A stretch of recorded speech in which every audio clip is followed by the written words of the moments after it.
All right, I'm just going to go through and show some code that might be helpful to you with the sensitivity analysis as you're reading through this section that you can see after you find the optimal method.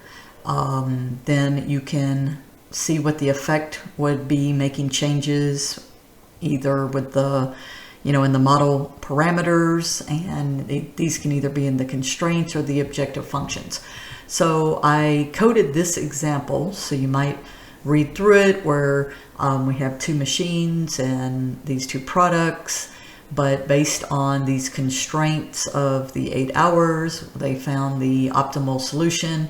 And then they came back and said, well, what if machine 1, we could find some more hours? And again, just kind of read through this, but to see where some of these values that I'm going to show you in the code. So the capacity of machine 1, 2.67 to 16, and then the capacity of machine 2, and then even seeing what we would get based off of this unit worth of a resource, as they talk in here, called dual or shadow price.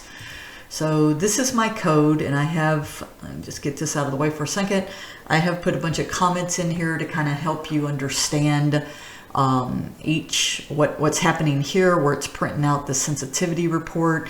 I mean, basically what it's doing is it's giving you the lower and upper values, and then all of this is just your normal model setup. So if I run this, you will see one thing to notice is that 2.67 and the 16 on machine 1 and 4 to 24 on machine 2. So be sure that, and this is running just once, be sure that you notice this is where we're looking at for those actual ranges.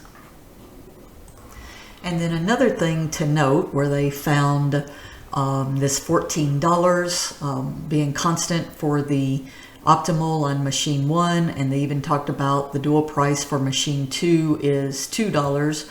That's this unit price right here. So the 14 and the 2, that's marked under the pi for the unit worth of a resource based on the shadow price. So I just thought, mainly to be able to understand how to read this table, but to give you the code to run these sensitivity analysis, and reach out if you have any questions.